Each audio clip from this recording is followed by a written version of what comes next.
Pimela, I will be doing Math Paper 2, IEB May 2023.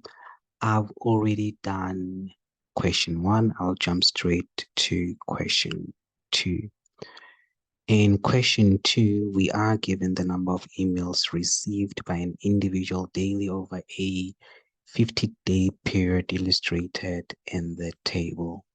Now, between 0 and 10, we have about 13, and between 10 and 20 we'll have 21. That's the frequency of emails, and between 20 and 30 it's around 12. Between 30 and 40 it's around 4. All right, now they want us to estimate the mean of the data. The problem is that we are given class intervals here, and since we are given class intervals, we can't really calculate the mean. Now, for us to be able to calculate the mean given the class interval, you did this in grade 9, grade 8, if I'm not mistaken. You'll have to find the midpoint of that class interval by adding the end points of the interval and then dividing their sum by 2. Now, the endpoints of the first interval will be 0 and 10. 0 plus 10 will give us 10. When you divide that 10 by 2, it'll give you 5. So that is an approximate number of emails between 0 and 10. The approximate number will be 5 emails, all right?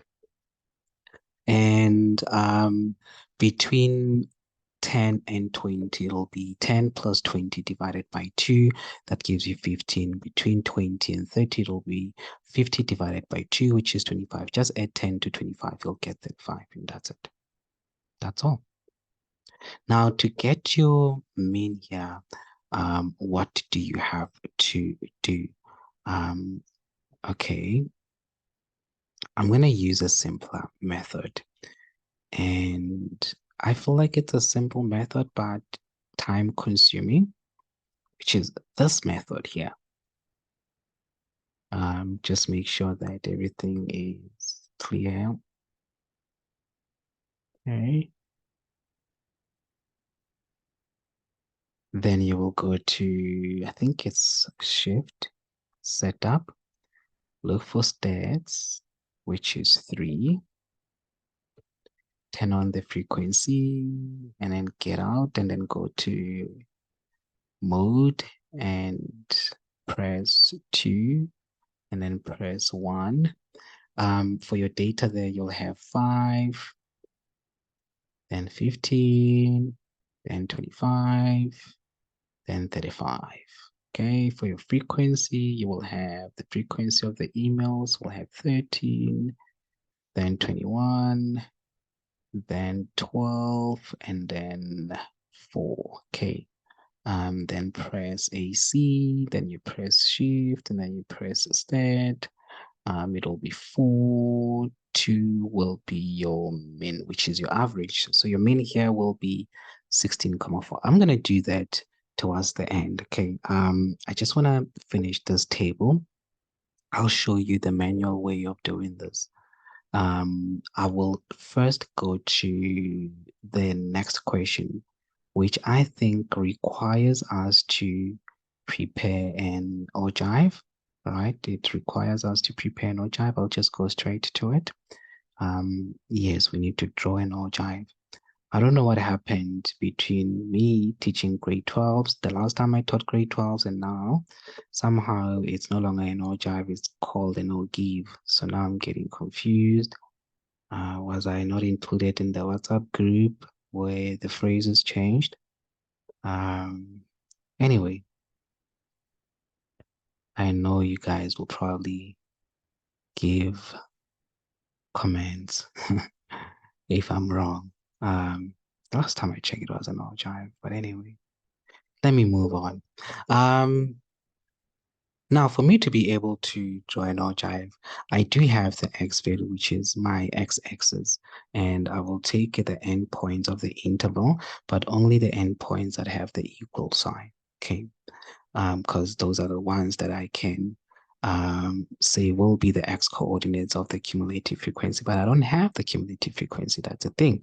And that'll be my y intervals, which is y. I don't have it. So I'll start with the first frequency of the first class, which will be 13. Cumulative frequency means you just adding up your frequencies. Cumulative, those that are doing accounting will know what I'm talking about. Accumulate means to add. For the first class, our frequency is 13. Now add 21 to that. So for the next class, which is 10, between 10 and 20, to get the cumulative frequency, you'll take the frequency of that class and add with the cumulative frequency of the previous class, which is 13. And you'll have 21 plus 13. That will give you 34. Right? And then you will take 12 added with 34. It'll give you cumulative frequency between 20 and 30, and that'll be 46. Add 4 to 46, you'll get cumulative frequency of 15. And guys, please note that this is my first time doing a grade 12 paper ever since the last time I taught grade 12, which was it's a bit long time ago. Yeah, in my previous school, so I took the grade 10s, and the aim was to get 10 distinctions from them. And I cooked them up to grade 11. And yeah, things happened, and I was like, you know what? I'm gonna leave maths alone, and I'll never teach maths again. Because to me, this is just a passion. I've never wanted it to feel like love, like work. I mean, because I'm really, really passionate about it. I just love it. It's something that I do on my spare time instead of reading novels. I don't read novels. I rather do some math or read a math book because it's very refreshing. It's a very nice subject, I must say. Very, very refreshing. Um, Now, when I do math, I focus more on understanding. That's why I taught grade 12 long time ago, but I can go straight into this paper and just answer this paper because I make sure that I study to understand and not memorize. Okay. One thing that then this is what I always tell my grade 12, those that are doing accounting, that do not focus on memorizing. Focus on understanding to make your life easy. Otherwise, it will explore you, hey? It will explore you. It'll catch up with you when you get to varsity and you're having to restudy all of these things. It's another mission. Now, why am I saying focus on understanding? You'll realize that the last cumulative frequency value tells you about the number of data items you have in that data set. So I know I have 50 data items in this data set. Before they summarize it or grouped it into intervals. So that 50 tells me how many data items I have in this data set. All right. Now, for me to be able to plot or give, as you guys call it, an ogive, all I have to do is to find the coordinates, which we refer to as the points. You know that the first number is the x coordinate, the second one will be the y coordinate. And what you need to understand is that the x coordinate will be the end of the interval of a class in that interval that is equal, that has an equal sign, not the one that doesn't have the equal sign. Now, in the first class, it will be 10. X will be equal to 10. So that will be my x value. Now, you will start from 0.0 and 0. Okay, that's where you need to start. And for the first class, it'll be between it'll be the x coordinate will be 10, the y coordinate will be the cumulative frequency. For the second one, we're going to have 20 and 34. The y coordinate will be 34. Then we have 30 and 46. Then we have 40 and 50. I'm going to use these points to basically draw or give an ogive. Yeah, old habits die hard. Sorry. That's why it's so hard for Kaizer Chiefs fans to die, because yeah, it's tough for them, hey? Now, I don't know. I don't think they can even calculate the mean of wins they've had. Sorry if you're Kaizer Chiefs fans, please come back and watch the video. It's not about soccer. Anyway, For me to calculate my mean here, it's the same thing. You just add the values in the data item and you divide them by the number of the total number of values in that data. And because we have 13 fives, I will just take that 5 multiplied by 3, add it with 21 15s, add it with 12 25s. It's like you're adding 25 12 times. So instead of adding 25 12 times, you just times 12 with 25. Okay, and then you add in 35 4 times. You divide it by the total number of the data items in that data set, of which I did specify it is the last value of your cumulative frequency, which is 50, and it'll give you your same average we got when we use the calculator, which is 16,4. Okay. And for me to plot my graph, I'll start with 0 and 0. Okay, I didn't show it. I don't know why I didn't show it, 0 and 0 then. And for the first class, we're going to have 10 and 34. No, it was 10 and 13. Yes. And then we have 15 and 34, right? No, it was 20 and 34. Yes. And then we had 30 and, let me not get this one wrong, it's 46, if I'm not mistaken. And 40 will be with 15. Okay. All you have to do, guys, make sure that you draw a curvy graph and not a straight line. Okay. It must be a curvy graph. And it must have it must be shaped like a letter S. All right. I have to be very careful when I say that. Okay. So it must be shaped like a letter S. And I will start by writing my coordinates. The first coordinates will be 10 and 13, and then I'm going to have 20 and 34. Then I'm going to have 30 and 46, and then I'm going to have 40 and 50. Make sure it's curvy, guys. Okay. After all, it's South African. So there you go. Right? Be good in drawing, right?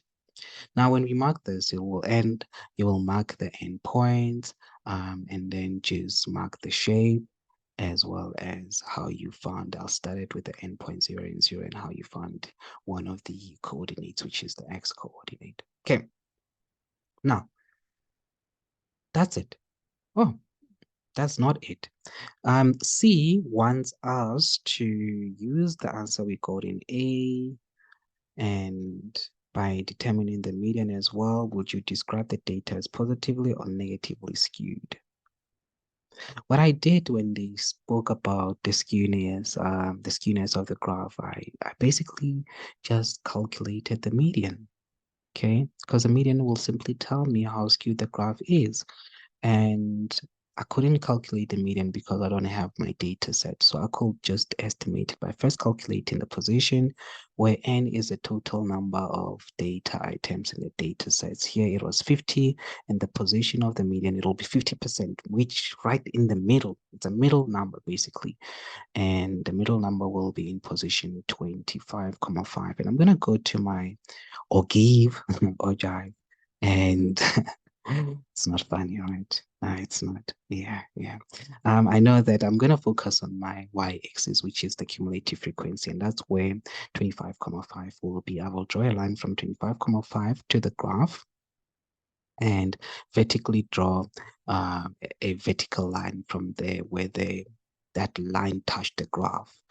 And that will simply give me what my median is, which is around 15,5, I think. It's around 15,5. Okay. And yeah, that's what my median, approximately it'll be 15,5. Now, by focusing on this, when I look at the distance between 0 and 15, it is lesser than the distance between 40 and 15. I think the distance between 40 and 15 is around 20.